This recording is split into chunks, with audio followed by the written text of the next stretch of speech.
अस्सलाम वालेकुम मेरी प्यारी प्यारी यूट्यूब फैमिली, कैसे हैं आप सब लोग। अल्हम्दुलिल्लाह मैं भी बिल्कुल ठीक हूँ। और सबसे पहले तो मुझे आप लोगों से करनी है माज़रत, क्योंकि मेरे व्लॉग्स में कभी 2 दिन, कभी 3 दिन और कभी 4 दिन का भी गैप आ रहा है। असल में मैंने आप लोगों को बताया था कि सफाई वाली हेल्पर जो है वो काम छोड़कर जा चुकी है, तो उसके हिस्से का सारा काम फिर मुझे आजकल करना पड़ रहा है। और फिर मेरे बच्चों के एग्ज़ाम्स होने वाले हैं, और एग्ज़ाम्स का आपको पता है कि बच्चों को पहले से प्रेपरेशन करानी बहुत ज़रूरी होती है, तो उस तरफ भी मैं बिज़ी हूँ। अभी खैर मैंने सारी ब्रूमिंग की है, टीवी लाउंज की, ड्राइंग की, डाइनिंग की, सारी मैंने ब्रूमिंग करने के बाद मुकद्दस को कहा है कि तुम डस्टिंग कर लो।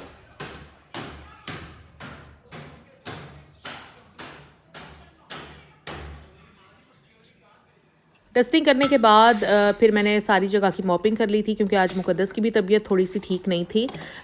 उसको ज़ुकाम वगैरह हुआ था, सर में दर्द था, जिस्म में भी दर्द था, तो मैंने कहा तुम रहने दो, मैं खुद ही मॉपिंग कर लूँगी। अच्छा, मॉपिंग मैंने कैसे की, मैंने ना वाइपर लेकर उसके अंदर टाँकी जो है ना वो फंसा ली थी, और बस फिर मैंने मॉपिंग कर ली थी। हालाँकि मेरे पास स्पिन मॉप है, मैंने 5 साल पहले ख़रीदा था, लेकिन यकीन करें स्पिन मॉप इतना कोई बेकार चीज़ है ना, अगर आपके घर में टाइल्स हैं, बिल्कुल भी अच्छी मॉपिंग नहीं होती, क्योंकि वो कचरा साथ के साथ सिमटता ही नहीं है, बल्कि पीछे का पीछे ही रह जाता है। हाँ, अगर आपके घर में मार्बल है तो मार्बल के ऊपर स्पिन मॉप ठीक काम करता है। 3 से 4 मेरे लॉन के सूट थे जो मैंने आज मुकद्दस को दिए थे कि वॉश कर दो, और अपने लॉन के कपड़े मैं हाथ से ही वॉश करवाती हूँ। जैसे ही वो कपड़े धोने लगी है तो बारिश शुरू हो गई। मैंने उसको कहा कि ठीक है, कपड़े जल्दी जल्दी धोकर और यहाँ सोफ़े पर लाकर डाल दो, क्योंकि बाहर डाले तो सूखने की बजाय और गीले हो जाएंगे। और यहाँ पर मैं आप लोगों को ना AC दिखा रही थी। ये AC तकरीबन 5-6 साल से लगा हुआ है, लेकिन आज तक ना तो इसके ये स्टिकर उतरे हैं, स्टिकर रैपर जो भी होते हैं, किसी ने उतारे ही नहीं। हालांकि ये चलता है गर्मियों में बहुत ज़्यादा, लेकिन किसी ने भी ये नहीं उतारे, और काफ़ी हाइट पर लगा हुआ है। इसको उतारने के लिए ना सीढ़ी रखनी पड़ती है। इतने बुरे लगते हैं ये। आज मैं सोच रही थी कि मुकद्दस के हस्बैंड को बुलाऊंगी और उसे कहूंगी कि सारे स्टिकर्स यहाँ से ये उतारे। घर की तरह फ्रिज को भी डेली क्लीनिंग की ज़रूरत होती है। कुछ लोग तो महीनों महीनों अपना फ्रिज साफ़ नहीं करते, ये बहुत गलत बात है। लेकिन डीप क्लीनिंग तो आप करते हैं, चाहे वो आप हफ्ते में एक बार कर लें, चाहे 2 हफ्ते में एक बार कर लें, लेकिन एक जो डेली क्लीनिंग होती है ना फ्रिज की, वो बहुत ज़रूरी होती है। खैर, ये बास्केट्स वगैरह तो मैं रोज़ निकाल कर साफ़ नहीं करती, ये तो वीक में एक बार ही हम लोग वॉश करके और इसको अंदर दोबारा रखते हैं।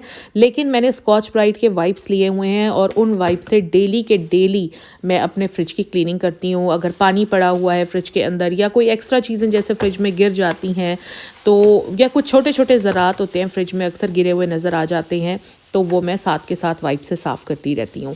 तो आज मैंने बनाना है चिकन। सब्ज़ी वाले को मैंने घंटा पहले कॉल की थी, और घंटे के बाद वो मुझे सारी सब्ज़ी और ये चिकन देकर गया है। चिकन कढ़ाई में आज बनाऊँगी। ज़्यादातर मेरे घर में कढ़ाई ही बनती है, लेकिन मैं कढ़ाई को भी ना डिफरेंट तरीक़ों से बनाती हूँ, क्योंकि घर वाले शौक़ से कढ़ाई ही खाते हैं।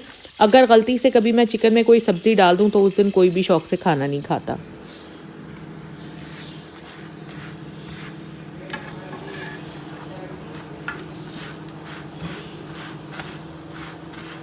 तरब आज काफ़ी लेट सोकर उठी थी, 2-3 दिन से उसकी तबीयत ठीक नहीं है, तो मैं उसको स्कूल भी नहीं भेज रही हूँ, ऑफ़ ही करवा रही हूँ। आज कुछ उसकी तबीयत बेहतर थी, वो सोकर उठी, तो आज उसने काफ़ी दिनों बाद मुझसे कहा कि मम्मा मुझे आज नाश्ते में पराठा दे दें चाय के साथ। हालांकि वो खाती ही नहीं है पराठा, लेकिन शायद आज उसका दिल कर रहा था, तो मैंने कहा ठीक है, आप वेट करो, इतने मैं आपके लिए पराठा और चाय बना दूँ। तो यहाँ पर मैं तरब के लिए बना रही हूँ पराठा, साथ में चिकन कढ़ाई भी बन रही है और साथ में चाय बन रही है। स्टोव इधर भी लगा हुआ है और हॉट किचन में भी लगा हुआ है। दुपट्टे वाले को मैंने ईद से पहले के पीको होने के लिए दिए हुए थे दुपट्टे, और उसने अभी तक एक ही दुपट्टा पीको किया था, क्योंकि वो यहाँ का रहने वाला नहीं था, पीछे से कहीं गांव का था, ईद पर गांव चला गया था।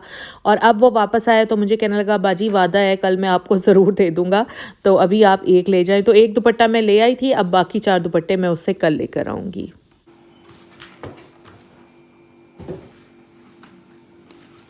और आज की वीडियो में मैं आपको एक बहुत ही ज़बरदस्त चीज़ का रिव्यू दूँगी। Basically it's a hand pad, या आप इसको मैनुअल चॉपर भी कह सकते हैं। किचन में तो इसकी ज़रूरत पड़ती ही रहती है। काफ़ी अरसे से मैं इसको बाय करना चाह रही थी, लेकिन बस ऑर्डर ही नहीं कर पाती थी। ऑनलाइन ऑर्डर जब भी करना पड़ता है ना, पता नहीं क्यों मुझे सुस्ती पड़ जाती है। खैर, फिर मैंने ईद के बाद ऑर्डर कर ही दिया, और आज मुझे अपना ऑर्डर रिसीव हुआ था।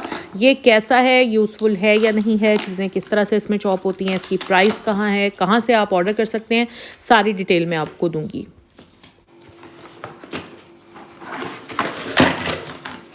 वैसे तो मेरे पास इलेक्ट्रिकल चॉपर है, लेकिन मैं ये चाह रही थी कि कोई ऐसी चीज़ हो जो मुक़द्दस भी आराम से यूज़ कर सके, क्योंकि आप लोगों को तो पता ही है कि जब भी मैंने कुकिंग करनी होती है तो सारी चीज़ें मुझे मुक़द्दस ही कट करके देती है। तो मैं कोई ऐसी चीज़ चाह रही थी जो वो आराम से यूज़ कर सके।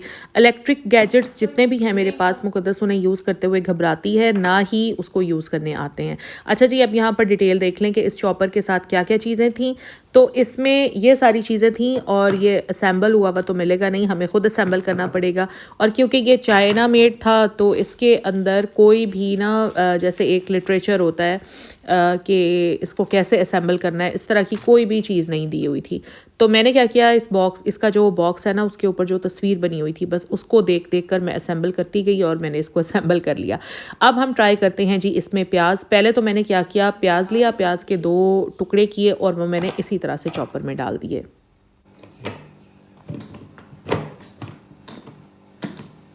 लेकिन चॉपर जो था वो चलने का नाम नहीं ले रहा था, तो मैंने सोचा इसको हम मज़ीद छोटा कर देते हैं ताकि चॉपर को चलने में आसानी रहे। तो 2 टुकड़ों से ना मैंने इसके एक प्याज के 4 टुकड़े कर लिए। तो आप भी एक प्याज के कम से कम 4 टुकड़े ज़रूर कीजिए और अब देखते हैं कि ये चॉपर चलता है या नहीं।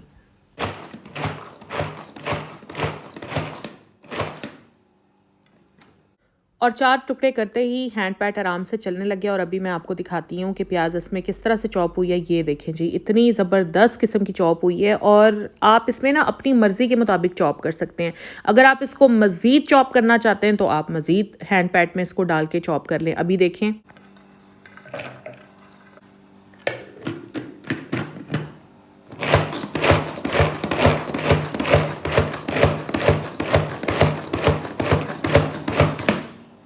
तो ये टोटली आपके ऊपर है कि आपको कितनी चॉप्ड प्याज चाहिए या कोई भी सब्ज़ी कितनी चॉप्ड चाहिए आपको। अगर आपको थिक चाहिए तो आप उसी हिसाब से हैंड पैड प्रेस करेंगे और अगर आपको थिन चाहिए तो फिर आप ज़्यादा हैंड पैड प्रेस करेंगे। ठीक है जी, तो यहाँ पर मैंने आपको बहुत ही थिन चॉप की हुई प्याज भी दिखा दी है, ये देखें। और वैसे चिकन वगैरह अगर बनाएं या कोई भी ग्रेवी बनाएं ना, तो उसमें से इसी तरह से चॉप की हुई प्याज और इसी तरह से चॉप किया लहसुन बहुत अच्छा लगता है, क्योंकि इनकी ना खुशबू बड़ी अच्छी आती है फिर ग्रेवी के अंदर। अभी मैं इसमें लहसुन डाल के दिखा रही हूँ। अच्छा, क्योंकि ये तो मैं सिर्फ आपको डेमो दे रही हूँ ना, तो इसलिए मैं थोड़ी थोड़ी चीज़ें डाल रही हूँ और इसमें मैंने लहसुन के भी 2 टुकड़े करके और फिर मैंने डाला है। लेकिन अगर आप इसमें काफ़ी सारा लहसुन डालेंगे ना, तो उसमें आपको पीसीस करने की भी ज़रूरत नहीं है। सिर्फ काफ़ी अमाउंट में लहसुन ले लें और आप उसको डालेंगे इसमें, तो हैंड पैड बहुत अच्छी तरह से काम करेगा, क्योंकि जितनी चीज़ ज़्यादा होगी ना, ये चॉपर उतनी ही अच्छी तरह से और आसानी से मूव करता है। यहाँ पर अभी मैं आपको दिखाती हूँ कि लहसुन तो इतना कोई मज़े का चॉप हुआ था, जैसे हमने दाल में तड़का लगाना होता है। या अक्सर क्या होता है कि जब भी मैं चिकन कढ़ाई बनाती हूँ ना, उसमें मेरी बड़ी ख्वाहिश होती है कि लहसुन मुझे चॉप हुआ हुआ मिल जाए। मुझे हमेशा ग्राइंड करना पड़ता है या कुंडी में कूटना पड़ता है, तो वो मुझे दोनों तरह से ही अच्छा नहीं लगता। बड़ा दिल करता है कि चॉप की हुई लहसुन हो, क्योंकि चॉप की हुई लहसुन और अदरक की जो खुशबू और जायका होता है ना, वो ग्राइंड की हुई चीज़ का होता ही नहीं है। बहुत ही अच्छा लहसुन हुआ था इसमें चॉप। और अभी मैं आपको टमाटर भी करके दिखाती हूँ।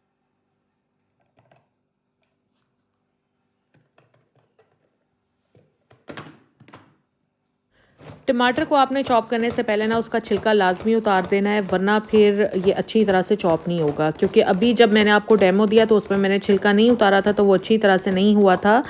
बाद में जब मैंने अपनी हांडी बनाने के लिए इसमें किया तो मैंने उसका छिलका उतारा था और बहुत अच्छे से वो चॉप हो गया था। टमाटर का छिलका वैसे भी सेहत के लिए बहुत नुकसानदेह होता है, ये आपकी बॉडी में डाइजेस्ट नहीं होता बल्कि उसी तरह से पास आउट हो जाता है। तो ऐसी चीज़ बॉडी में डालनी ही नहीं चाहिए जो आपकी बॉडी को नुकसान दे। खासतौर पर जो यूरिक एसिड के पेशेंट्स हैं ना, उनके लिए एक तो टमाटर वैसे ही नुकसानदेह होता है, लेकिन ऊपर से अगर आप छिलका भी साथ डाल रहे हैं ना, तो फिर आपके लिए बहुत ही ज़्यादा नुकसानदेह होता है। तो जब भी आप टमाटर यूज़ करें, आप छिलका उतार के ही यूज़ किया करें। ये देखें जी, यहाँ पर हमारी टमाटर भी हो गई है चॉप।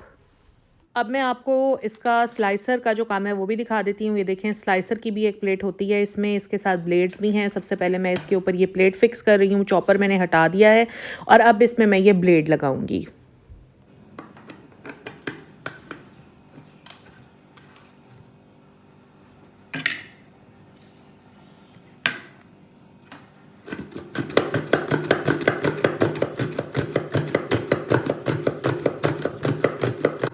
इस हैंड पैड की सबसे अच्छी बात यह है कि इसको यूज़ करना बहुत आसान है, कोई मुश्किल नहीं है। बाकी मैंने और भी काफ़ी सारे चॉपर स्लाइसर जो मैनुअल होते हैं देखे हैं, फल्ला इतना औखा होता है उनको इस्तेमाल करना।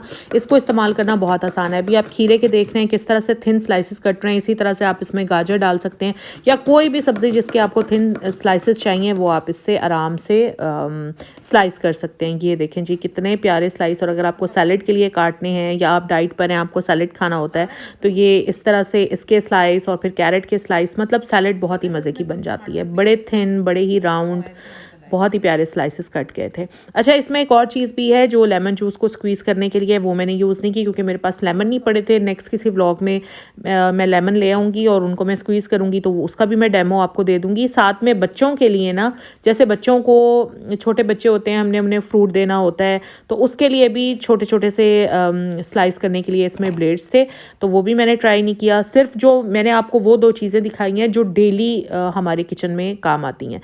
अच्छा जी, यहाँ पर मैं गाजर मेरे पास पड़ी हुई थी, तो मैंने कहा गाजर का भी एक डेमो मैं आप लोगों को दे देती हूँ। तो एक गाजर के मैंने 4 टुकड़े करके इसमें डाल दिए हैं। गाजर के मोटे मोटे 4 टुकड़े मैंने डाल दिए थे, तो हैंड पैड को चलने में बहुत मुश्किल हो रही थी, तो मैंने उनको थोड़ा सा थिन कर दिया और फिर मैंने चॉपर चलाया, तो ये आराम से चल गया और बहुत ही मज़ेदार किस्म की, बहुत ही अच्छी सी गाजर चॉप हुई थी। आपके ऊपर है कि आप कितनी चॉप करना चाह रहे हैं। मेरी पता है क्या आदत है, मैं गाजर, शिमला मिर्च और बंद गोभी, ये तीनों कटिंग करके ना और फ्रीज़ कर देती हूँ, क्योंकि स्पेगेटी बनती है, पास्ता बनता है, या सर्दियों में मेरे घर में सूप बहुत बनता है, तो डेली का डेली वहाँ से निकाला और यूज़ कर लिया। अच्छा, तो अगर आप स्पेगेटी या पास्ता में इस तरह से भी गाजर चॉप करके डालें ना तो बहुत अच्छी लगेगी। अदरवाइज़ तो जूलियन कट में भी आप डाल सकते हैं, लेकिन इस तरह से भी डालें ना तो बहुत ही अच्छी लगती है। ये देखें जी, गाजर कितने अच्छे तरीके से चॉप हो गई है, मैं आपको दिखाती हूँ। तो इसमें कोई भी सब्ज़ी आप आराम से इस तरह से निकाल सकते हैं, डिपेंड्स ऑन यू कि आपको कितना थिक और कितना थिन चाहिए। इस हैंड पैड की प्राइस है 1300, 200 मुझे डिलीवरी चार्जेस पड़े हैं, तो 1400 टोटल प्राइस। आप जिस शहर में हैं डिलीवरी चार्जेस उस हिसाब से आपको पड़ेंगे। मैंने ये ऑर्डर करवाया था ज़ारा स्टोर से। इंस्टाग्राम पर जो लोग होते हैं उन्हें तो बहुत अच्छी तरह से ज़ारा स्टोर्स के बारे में पता होगा, और जितने भी यूट्यूबर्स हैं, जो बड़े बड़े यूट्यूबर्स हैं, उनको ज़ारा स्टोर्स वाले फ्री में PR पैकेजेस भेजते हैं। लेकिन भाई हम तो बहुत छोटे यूट्यूबर हैं और हमने अपने पैसों से ये मंगवाया था। बहरहाल अच्छी चीज़ है, अच्छा किचन गैजेट है।